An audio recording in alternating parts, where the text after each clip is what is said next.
Je m'appelle Grace Carter. J'ai 32 ans. Et au Noël dernier, mon propre frère s'est levé de la table, a attrapé 2 sacs poubelles noirs bien remplis et les a jetés à mes pieds comme si j'étais la collecte des ordures. L'un d'eux a heurté ma jambe avec un bruit sourd, projetant de la boue et de la neige sur mon jean. Toute la tablée est restée silencieuse une demi-seconde. Puis je l'ai entendu. Les petits reniflements, les sourires en coin étouffés derrière les serviettes, les fausses toux pour masquer les rires. « Tu ne fais plus partie de la famille », a dit mon frère, son regard me traversant. « Toi et cette gamine n'avez rien à faire ici. » J'ai senti ma fille tressaillir derrière moi, ses petits doigts s'agrippant à mon manteau, mais personne ne l'a même regardée comme si elle était une vraie personne. Ma mère s'est finalement levée lentement, comme si elle était fatiguée de faire semblant. Son regard a glissé sur moi pour se poser sur mon enfant. « Elle n'a pas sa place ici non plus », dit-elle, chaque mot tranchant et précis. « Elle n'est qu'un rappel de tes erreurs. » Ma poitrine me brûlait, mais je n'ai pas pleuré. J'avais déjà assez pleuré dans cette maison en grandissant. Ma sœur s'est penchée en arrière sur sa chaise, a croisé les bras et a laissé échapper un petit rire. « Sérieusement, Grace, la ferme. Assieds-toi, mange et casse-toi avant de gâcher ces fêtes. Comme tu gâches tout le reste, » a murmuré quelqu'un. « Sois juste reconnaissante qu'on t'ait laissé entrer. » Et les couverts ont recommencé à teinter, comme si ce n'était qu'un simple divertissement avant le dessert. Ma sœur a désigné ma fille d'un coup de menton. « Regarde bien, gamine. Voilà à quoi ressemble un échec. » J'ai senti quelque chose basculer en moi, comme une serrure qui s'enclenche. J'ai ramassé le sac à dos de mon enfant, ignoré les sacs poubelles à mes pieds et regardé mon frère droit dans les yeux. « Merci », ai-je dit calmement. « Je m'en souviendrai. » Il a eu un sourire suffisant, comme si c'était une victoire. Il n'avait aucune idée de ce qu'il venait de déclencher. J'ai pris la main de ma fille, leur ai tourné le dos à tous et j'ai quitté cette maison comme si je sortais d'un immeuble en flammes. Je n'ai pas claqué la porte. Je n'ai pas crié. Je suis juste parti. Et ça les a effrayés bien plus que n'importe quelle scène que j'aurais pu faire. Avant de vous montrer exactement comment j'ai transformé cette nuit en la seule chose qu'ils n'ont jamais vu venir, et comment j'ai fait en sorte que chaque mot qu'ils m'ont jeté leur coûte plus cher qu'ils ne l'auraient jamais imaginé, dites-moi, quelle heure est-il pour vous en ce moment? Et d'où regardez-vous? Je veux vraiment voir jusqu'où cette parfaite histoire de Noël en famille va voyager. Dès que l'air froid a frappé nos visages, ma fille a serré ma main. On a des ennuis, a-t-elle murmuré. Non, ai-je répondu, même si ma voix tremblait. Ce sont eux qui en ont. Nous avons marché jusqu'à ma vieille voiture cabossée, celle dont il s'était moqué dans l'allée, et je l'ai attachée avec des doigts qui ne cessaient de trembler. Je me suis assise au volant, les mains sur le volant, le cœur battant si fort que je pouvais l'entendre. Et pendant un instant, j'ai failli faire ce que j'avais toujours fait, ravaler ma salive, leur trouver des excuses, me dire que c'était juste leur façon d'être. Mais ensuite, j'ai regardé dans le rétroviseur et j'ai vu le visage de ma petite fille, les yeux écarquillés et confuses. Et j'ai su que c'était fini. C'était la dernière fois qu'elle me verrait accepter ce genre de manque de respect et appeler ça de la famille. Avez-vous déjà eu un moment où l'humiliation se transforme en une clarté fulgurante, comme un interrupteur, et où vous voyez soudainement le rôle de chacun dans votre vie? En grandissant, mon frère Jake m'avait appelé l'erreur. Ma mère, Barbara, adorait me rappeler chaque mauvaise décision que j'avais jamais prise, du garçon que je fréquentais à 19 ans jusqu'à ma grossesse avec ma fille, Lily, sans bague au doigt. Ma sœur Anna jouait l'enfant parfaite, celle qui suivait toutes les règles, et elle s'assurait que je sente à quel point j'étais loin de cette image chaque fois qu'elle me regardait. Il m'avait toujours traité comme l'exemple à ne pas suivre de la famille. Ce soir-là, il m'avait promu au rang de méchante. Alors, j'ai fait quelque chose que je n'avais jamais fait auparavant. J'ai sorti mon téléphone et j'ai cherché la vidéo que j'avais commencé à enregistrer dès notre arrivée. J'avais appuyé sur enregistrer par pur instinct, pensant que j'aurais peut-être un jour besoin de prouver que je n'étais pas folle, que c'était vraiment aussi grave que ça. Et c'était là. Les sacs poubelles, les phrases sur le fait que nous n'avions pas notre place, ma mère qualifiant ma fille d'erreur, le son de leur rire. Mon estomac s'est noué, mais un autre sentiment s'est élevé au-dessus de la nausée, le pouvoir. J'ai appuyé sur lecture avec le volume bas pour que Lily ne l'entende pas à nouveau, mais j'ai regardé leur visage à l'écran comme si je regardais des étrangers. « Maman », dit doucement Lily depuis la banquette arrière. « Est-ce qu'ils nous détestent ?» Ma gorge s'est serrée. C'était la question que j'avais esquivée toute ma vie, formulée différemment. Ils ne te détestent pas, dis-je avec précaution. Ils ne te connaissent même pas, et ce n'est pas à eux de décider qui nous sommes. J'ai sorti la voiture de l'allée. Dans le rétroviseur, j'ai regardé la maison rapetisser derrière nous. Lumière blanche, grande couronne, l'image d'une carte postale de Noël chaleureuse qui cachait un cœur pourri. « Où allons-nous » demanda-t-elle. « À l'hôtel ce soir » dis-je. « Et ensuite, nous allons construire quelque chose qu'ils ne pourront jamais toucher. » Mon téléphone a vibré. C'était un texto de ma meilleure amie, Claire. « Comment se passe Noël à la ferme ? Tu survis ? » J'ai pris une profonde inspiration et j'ai répondu, « Tu ne vas jamais croire ça. Appelle-moi. » 5 minutes plus tard, j'étais garé devant un motel de bord de route bon marché, Lily somnolent sur la banquette arrière, et la voix de Claire remplissait mon oreille. Je lui ai tout raconté, rapidement et sans émotion, comme si je lisais un rapport de police. Les sacs poubelles, les mots, la façon dont ils avaient ri, la façon dont ma mère avait regardé mon enfant, la façon dont j'étais parti. « Grace, dit-elle lentement. C'est de la maltraitance, mais avec des guirlandes. C'est juste eux, commençai-je, puis je me suis arrêté, car m'entendre dire « juste eux » me donnait l'impression de les choisir au détriment de ma fille. « Tu l'as enregistré » demanda-t-elle. « Oui. »« Bien, dit-elle.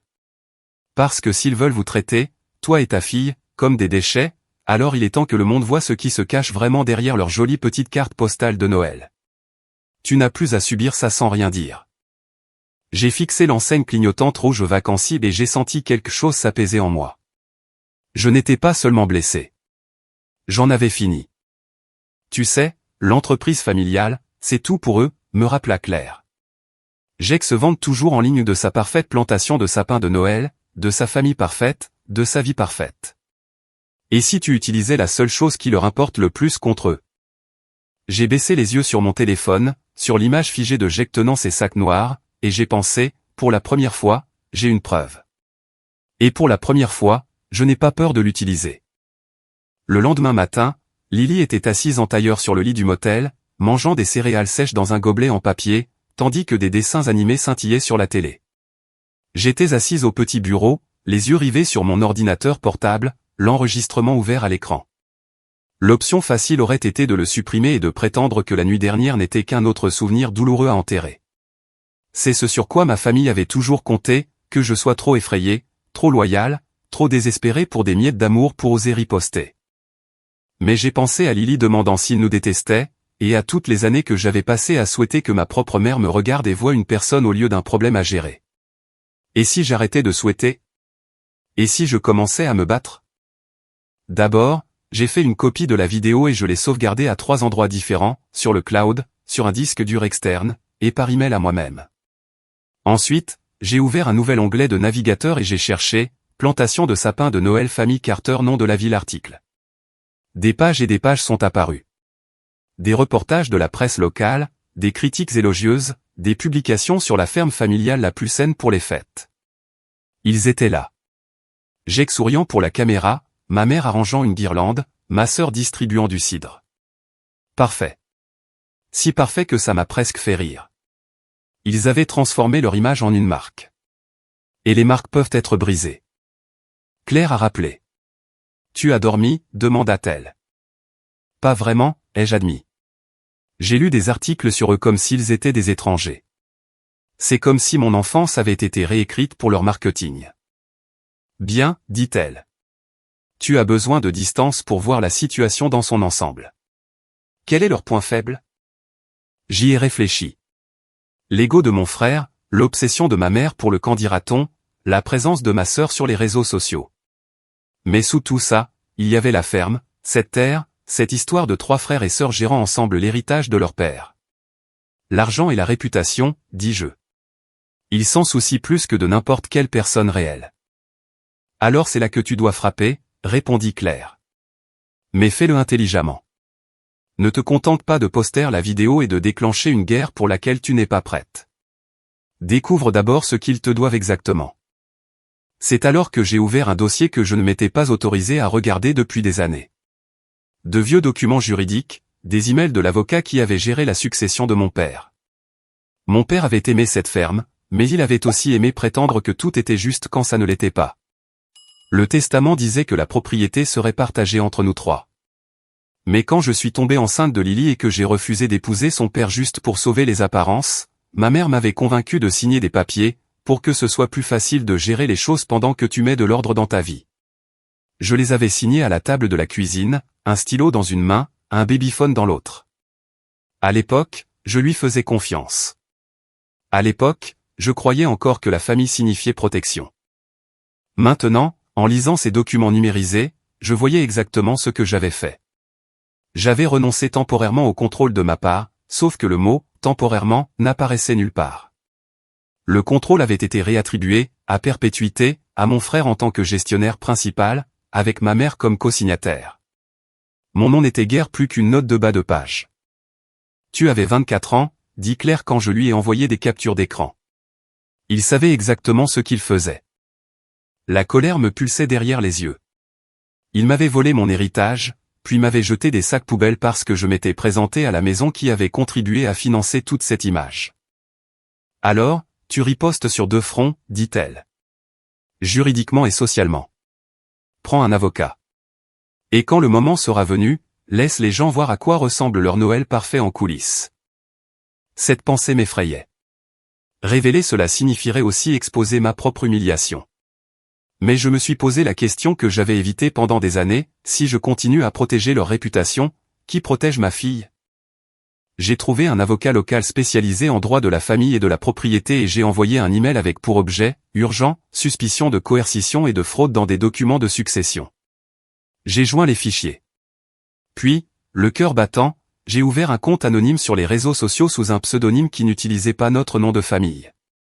J'ai téléchargé une image fixe de la vidéo, juste les sacs poubelles à mes pieds, sans visage pour le moment, et j'ai tapé « Vous avez déjà été traité comme un déchet par les personnes qui sont censées vous aimer le plus ?»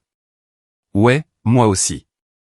Attendez d'entendre ce que ma famille a dit quand je suis arrivé pour Noël avec ma fille. Je n'ai pas cliqué sur « Publier ». Pas encore. Je l'ai enregistré dans mes brouillons. Il ne s'agissait pas seulement de vengeance. C'était une question de timing. Je n'allais pas faire exploser leur image de marque avec un cri. J'allais la démanteler, pièce par pièce. De la même manière qu'ils avaient démantelé ma confiance pendant des années. Et à la prochaine saison de Noël, quand leurs affaires compteraient le plus, ils allaient apprendre ce que ça faisait d'être du mauvais côté de la famille.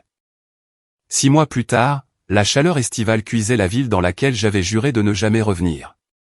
Mais j'étais là, à 2 rues de la place principale, en train de signer le bail d'une petite devanture délabrée. « Vous êtes sûr de vouloir ça ?» demanda le propriétaire, en regardant Lily qui coloriait tranquillement à une table dans un coin. « Il y a beaucoup de travaux à faire. »« Nous aussi », dis-je avec un demi-sourire. « On s'en sortira. » J'avais trouvé un emploi que je pouvais faire à distance pour une agence de marketing en ville. Et entre ça et quelques économies, je pouvais me permettre le loyer si j'étais prudente. Sur le papier, c'était juste un bureau. Dans ma tête, c'était le centre de commandement de la guerre silencieuse que j'étais sur le point de mener. Mon avocat, Marc, avait répondu à mon email avec des mots forts. « Vous avez un dossier solide, mais cela prendra du temps. Ils se battront salement. Êtes-vous préparé à cela ?» J'étais prête. J'étais plus préparé à cela qu'à un autre Noël à faire semblant que tout allait bien. Il avait commencé à fouiller dans les documents de propriété, les registres fiscaux, la manière dont Jake avait utilisé la ferme comme garantie pour des prêts afin de développer l'expérience, promenade en charrette, stand de chocolat chaud, zone photo instagrammable. Tout cela coûtait de l'argent. Tout cela reposait sur l'histoire de l'entreprise familiale aimante. En même temps, mon compte anonyme a commencé à grandir. J'ai posté de courts extraits audio avec les images floutées, des bribes de conversation sur « Tu ne fais plus partie de la famille.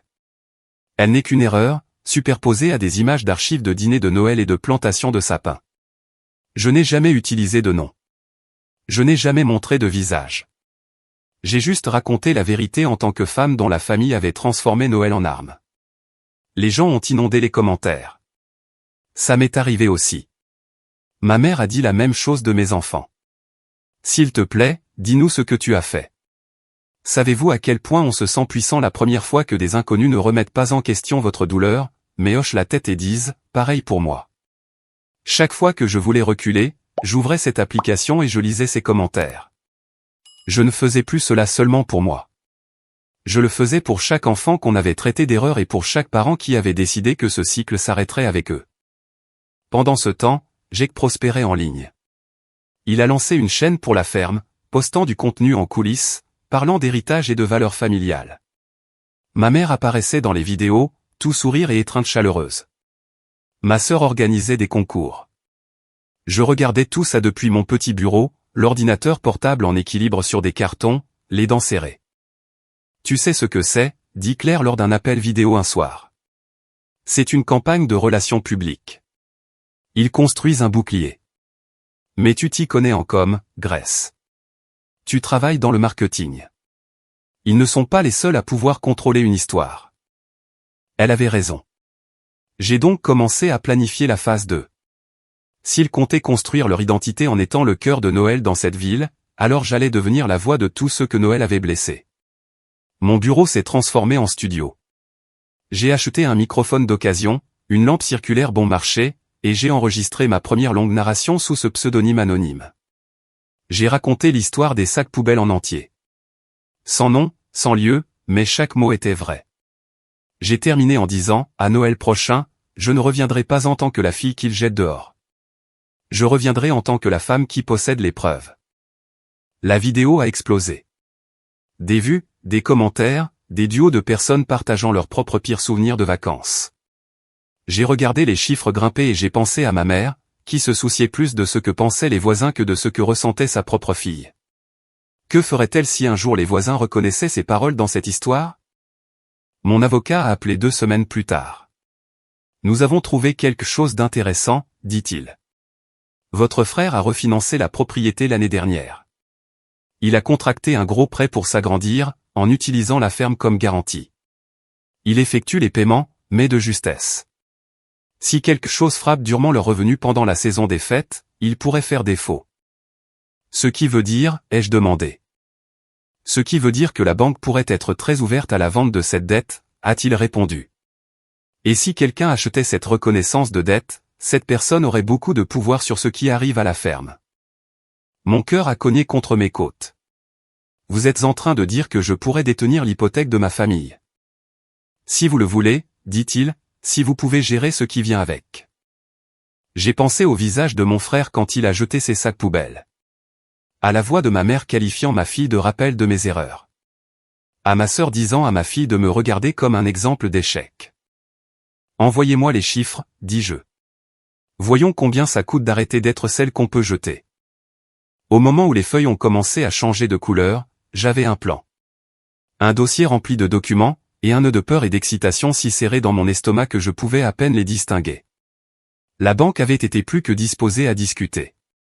La dette de la ferme était importante, le risque élevé, et je me suis présenté avec un dossier de crédit impeccable, un revenu stable et une cosignataire, Claire, qui croyait en moi plus que ma propre famille ne l'avait jamais fait.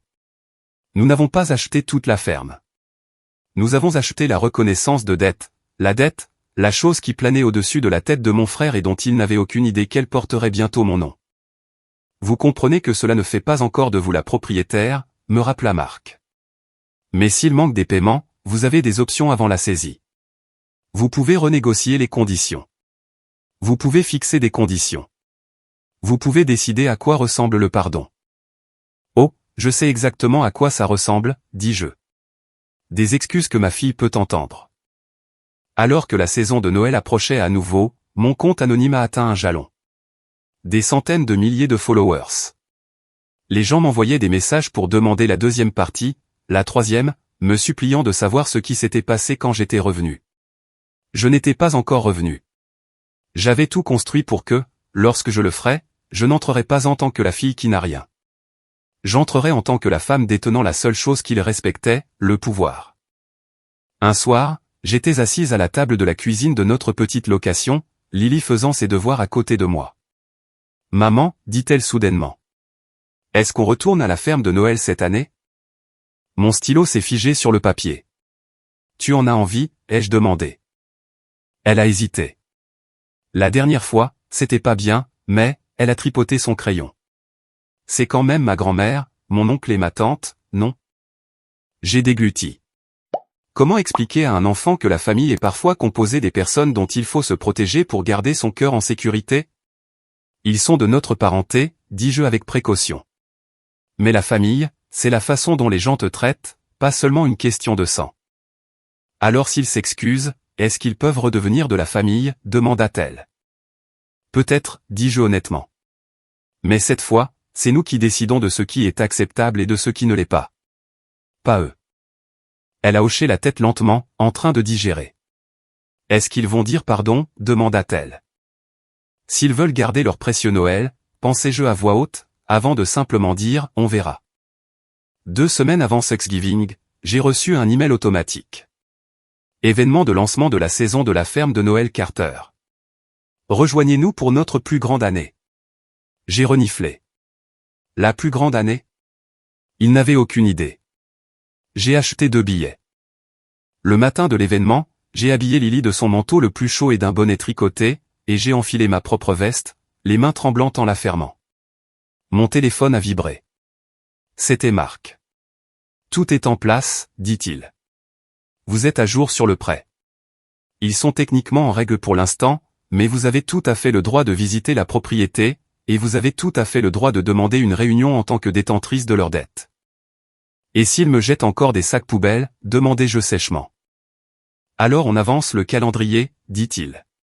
Mais souvenez-vous, votre but n'est pas de détruire la Terre. C'est de rétablir l'équilibre. Claire a ensuite texté. Tu vas gérer. Rappelle-toi, tu n'y vas pas en tant que la fille brisée. Tu y vas en tant que la femme qui détient le pouvoir. Marche comme si c'était le cas. À la ferme, les voitures s'alignaient sur la route. De la musique s'échappait des haut-parleurs, et des enfants couraient en riant avec des tasses de chocolat chaud. Ça ressemblait exactement à leur vidéo. Parfait, magique, chaleureux. Ma poitrine s'est serrée.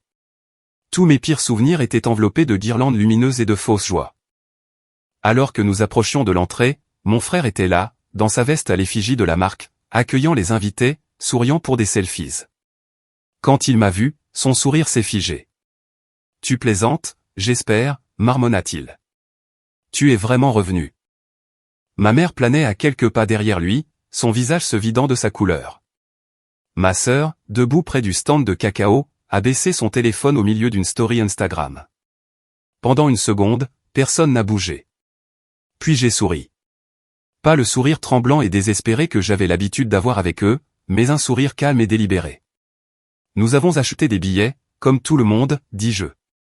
Nous sommes ici pour profiter de la ferme. Jake s'est approché, baissant la voix. On t'a dit l'année dernière que tu n'étais pas la bienvenue ici. Je ne vais pas recommencer ce drame. C'est drôle, dis-je doucement. Parce que votre ferme est la très bienvenue dans mon portefeuille. La confusion a traversé son visage. De quoi tu parles? Je me suis penché juste assez pour qu'il sente à quel point je n'avais plus peur. Je détiens votre dette, Jake. La banque a vendu votre reconnaissance de dette. La personne qui décide combien de temps cet endroit restera ouvert. J'ai tapoté ma poitrine. Salut. Sa mâchoire est tombée. Tu mens. Ma mère s'est précipitée. Grace, à quoi tu joues? Ne gâche pas cette journée. J'ai sorti une lettre pliée de mon sac et l'ai tendue à Jake. C'était un avis formel du cabinet de Marc confirmant le transfert de la dette et m'identifiant comme la nouvelle détentrice. Ses yeux l'ont parcouru et la couleur a quitté son visage. Ma mère l'a arraché de sa main et l'a lu à son tour. C'est ridicule, balbutia-t-elle. Comment as-tu pu? Pourquoi ferais-tu ça? Parce que l'année dernière, vous m'avez jeté des ordures et traité mon enfant d'erreur, dis-je d'un ton égal. Et ensuite, vous avez utilisé notre nom de famille et l'héritage de papa pour construire ce joli petit empire sur mon dos tout en m'excluant de tout. Alors j'ai décidé que si j'allais être le déchet, autant être le camion poubelle. Ma sœur, qui écoutait à quelques mètres de là, a dégluti difficilement.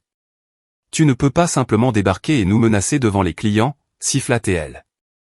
On va appeler la sécurité. Je ne vous menace pas, dis-je. J'explique la nouvelle réalité. Vous voulez que votre saison se déroule sans accroc. Vous voulez ces sponsorings, ces influenceurs et ces reportages locaux. Très bien. Alors vous allez d'abord faire une chose simple. Ma mère m'a foudroyé du regard. Et c'est quoi?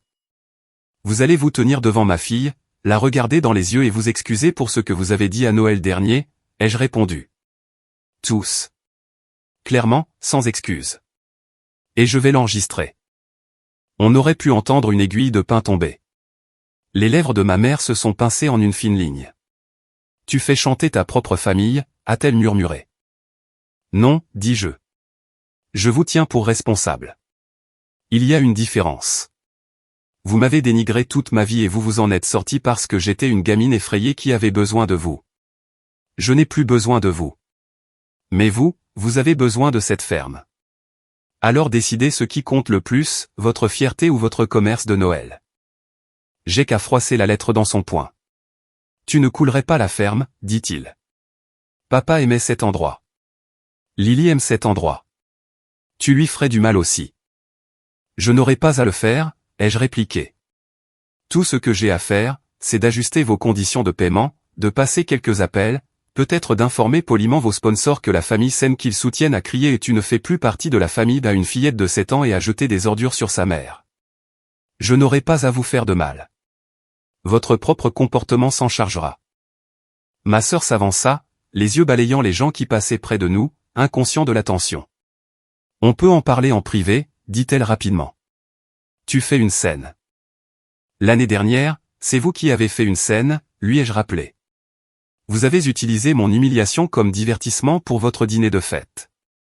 Cette fois, je vous offre l'intimité, car je ne demande que des excuses privées. Mais si vous dites non. J'ai légèrement levé mon téléphone. Alors je rends l'affaire publique. Et croyez-moi, le monde s'intéresse beaucoup plus à cette histoire que vous ne le pensez. Elle a pâli. Elle avait vu le compte anonyme. Je pouvais le dire à la lueur de reconnaissance sur son visage. Elle n'avait simplement pas réalisé que la femme dont la famille avait transformé Noël en arme, c'était moi. Ma mère s'est redressée de toute sa hauteur, de la même manière qu'elle le faisait quand elle me sermonnait adolescente. Tu es cruelle, dit-elle. Tu utilises ta fille comme une arme. C'est déjà ce que vous avez fait, dis-je doucement. Quand vous l'avez traitée d'erreur en face. Je m'assure juste que si un jour elle regarde cet enregistrement, elle aura aussi celui-ci. Le jour où vous avez choisi d'être meilleur, ou pas. Je me suis tourné vers Lily, qui était restée tranquillement à mes côtés, les yeux passant de l'un à l'autre. Ma chérie, dis-je doucement. Tu te souviens de ce que mamie et tonton ont dit l'année dernière? Elle a hoché la tête lentement. Ils ont dit qu'on n'avait pas notre place, a-t-elle murmuré. Et que j'étais mauvaise. Mon cœur s'est brisé, mais j'ai gardé une voix stable. Aujourd'hui, ils vont arranger ça, ou alors nous partirons pour ne jamais revenir, et ils perdront cet endroit à cause de leur propre choix. Je me suis retourné vers ma mère. Dernière chance. Vous vous excusez clairement et sincèrement auprès d'elle.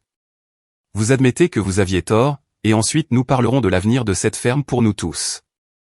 Ou vous continuez à prétendre que vous n'avez rien fait de mal, et j'arrête de prétendre que vous êtes des gens bien. Les yeux de ma mère se sont remplis de larmes. Pendant une seconde, je n'ai pas vu la femme qui m'avait inculqué la honte pendant des années, mais quelqu'un acculé par l'image même qu'elle avait construite. Elle tenait désespérément à être perçue comme quelqu'un de bien. D'accord, a-t-elle lâché d'une voix étranglée. D'accord, nous allons lui parler. Nous nous sommes écartés près d'une rangée d'arbres où la musique était moins forte. J'ai appuyé sur enregistrer sur mon téléphone et je l'ai tenu bas, mais fermement. Ma mère s'est agenouillée maladroitement, comme si le sol pouvait la mordre, et a regardé Lily. Je suis désolée, dit-elle, les mots clairement étrangers dans sa bouche. Ce que j'ai dit l'année dernière était mal. Tu n'es pas une erreur. Tu es ma petite fille. Tu as ta place ici autant que n'importe qui. Jake s'est raclé la gorge, se dandinant d'un pied sur l'autre. Ouais, marmonna-t-il. Je n'aurais pas dû dire que vous ne faisiez plus partie de la famille.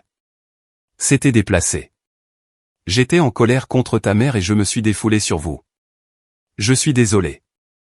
Et je n'aurais pas dû dire ce que j'ai dit non plus, ajouta ma sœur. J'essayais d'être drôle. Ça ne l'était pas. Je suis désolé. Lily les a regardés, puis m'a regardé. Vous le pensez vraiment, demanda-t-elle d'une toute petite voix. Ma mère a hésité, puis a hoché la tête. Oui, dit-elle, et pour une fois, j'ai cru qu'elle voulait au moins le penser.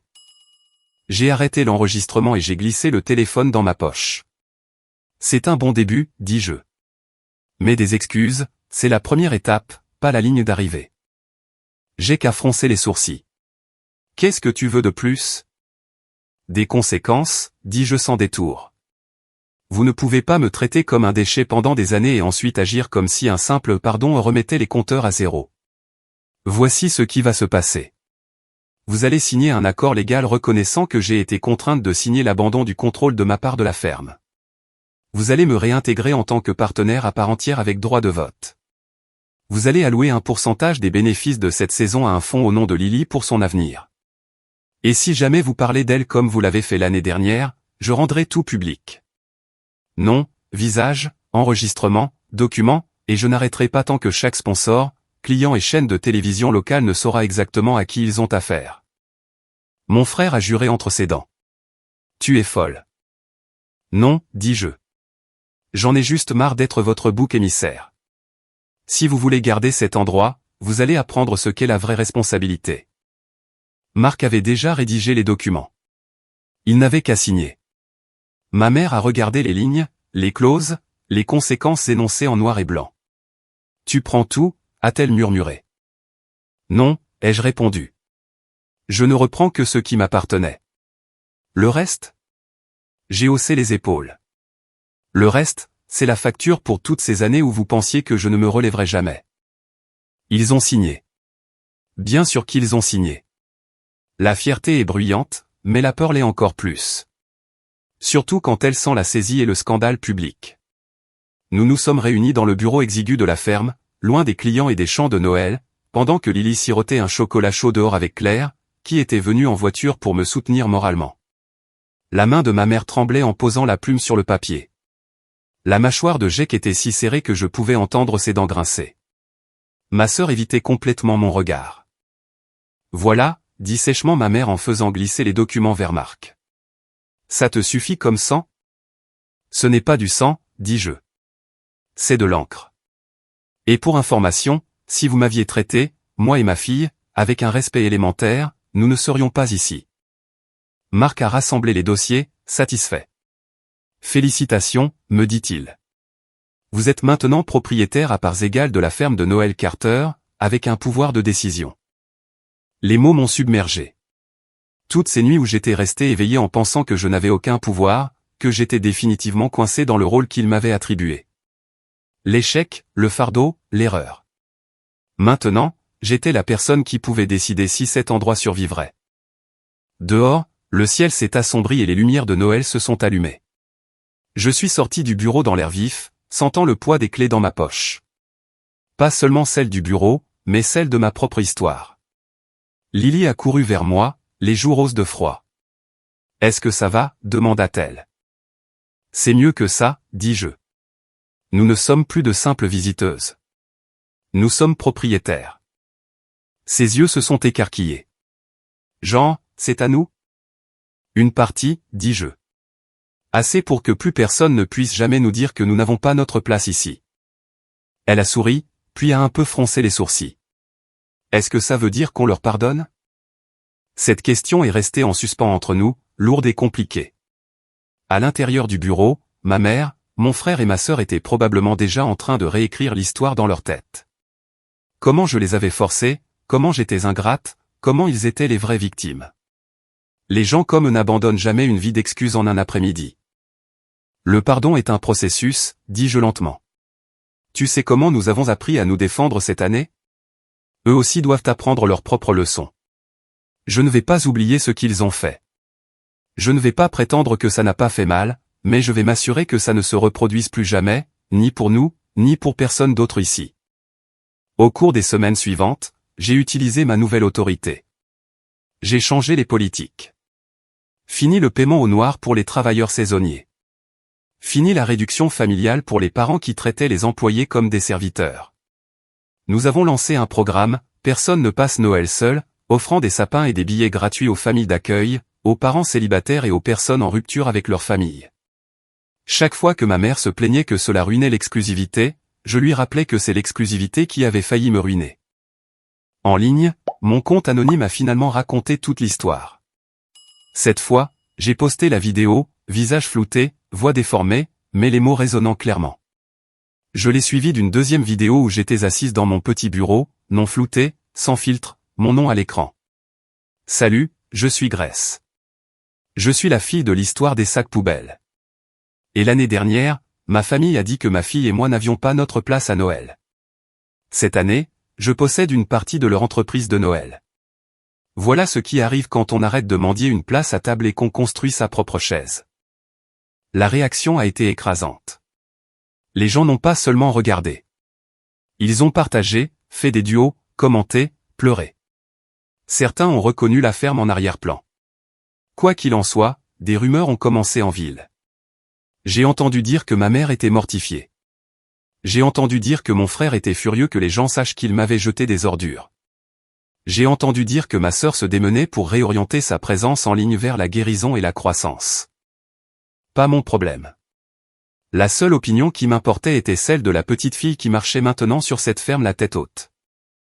La veille de Noël, alors que les derniers clients partaient et que la neige commençait à tomber en flocons paresseux, je me tenais au bord de la propriété, regardant les lumières briller doucement dans l'obscurité. Ma mère s'est approchée, enveloppée dans son lourd manteau, l'air plus âgé que dans mes souvenirs. « Tu as changé cet endroit » dit-elle doucement. « Peut-être » ai-je répondu. « Ou peut-être que j'ai juste arrêté de le laisser me changer. » Elle a hésité. « Je ne sais pas comment réparer tout ça » a-t-elle admis. « Je ne sais pas comment défaire ce que je t'ai fait. »« Vous ne le pouvez pas » dis-je. « Vous ne pouvez pas. Vous pouvez seulement décider qui vous allez être maintenant. Pour moi, pour Lily, pour vous-même. » Elle a hoché la tête lentement, des larmes brillant dans ses yeux. « Est-ce que tu me détestes » demanda-t-elle. J'ai pensé à la fille que j'étais. Celle qui se serait précipitée pour la rassurer, pour qu'elle se sente mieux par rapport à la douleur qu'elle avait causée. Cette fille était partie. « Je ne vous déteste pas » dis-je. « J'aime simplement enfin moi-même et ma fille plus que j'aime essayer de vous rendre heureuse. » Nous sommes restés en silence un moment, regardant Lily courir après les flocons de neige avec d'autres enfants entre les arbres. « Resteras-tu » demanda ma mère. « Continueras-tu à travailler ici avec nous ?» J'ai jeté un coup d'œil vers elle. « Pour l'instant » dis-je. « Parce que cet endroit peut faire du bien aux gens si on le laisse faire. Mais je ne suis pas enchaîné ici. Si vous redevenez ce que vous étiez l'année dernière, je partirai et j'emporterai ma part avec moi. Vous devez comprendre ça. » Elle a de nouveau hoché la tête. Pour une fois, elle n'a pas discuté. C'était suffisant pour ce soir. Plus tard, en rentrant à la maison, Lily a appuyé sa tête contre la vitre et a soupiré joyeusement. « C'était différent cette année » dit-elle. « Comme si on avait vraiment notre place. » J'ai souri. « C'était le cas » ai-je répondu.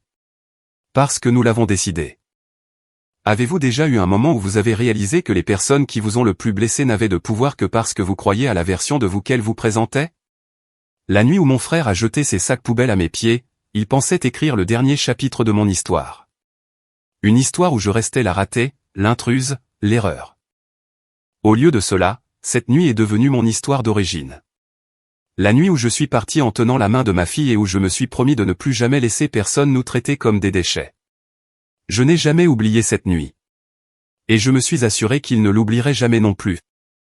Alors dites-moi, si votre famille vous traitait comme la mienne m'a traité, resteriez-vous pour reconstruire avec des limites, ou couperiez-vous les ponts pour de bon ?